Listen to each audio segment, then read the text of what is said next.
Parol na gawa ng dalawang estudyante mula Vigan City, wagi sa National Parol Making Competition. Tunghayan sa report.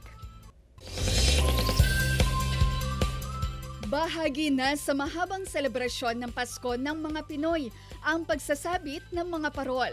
Kaya naman isang parol making competition ang idinaos sa Malacanang na nilahukan ng 86 na state universities and colleges sa buong bansa.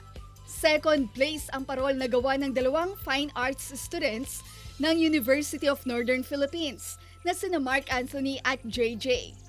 Halos isang buwan nilang ginawa ang parol na 3 talampakan ang taas. Indigenous material ang ginamit, mga karton at kawayan.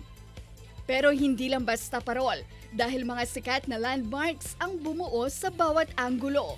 Narito ang Vigan Cathedral, Bantay Bell Tower, landmark ng Plaza Burgos, ang historic obelisk sa gitna ng musical dancing fountain, at ang century-old house. Sa bawat landmarks, kita ang mayamang kultura ng mga Pinoy at tradisyon ng mga Ilocano. Kung mapapansin natin, may tatay tsaka anak.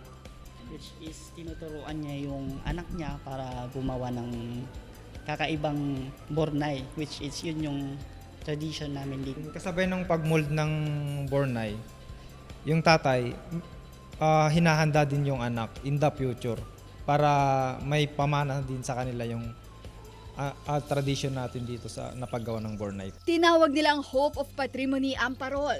Patrimony kasi heritage. So ibig sabihin, since mayaman naman tayo sa kung anong meron tayo ngayon as a heritage province. Kalahating milyong piso ang napanalunan ng grupo kasamang ilang gadgets na makatutulong daw sa kanilang pag-aaral. First place sa kompetisyon ang Batangas State University. Payo ni na Mark at JJ, huwag limitahan ang kakayahan, bagkus ilabas ang galing ng Pinoy. Ivy Hernando para sa Mornings with GMA Regional TV.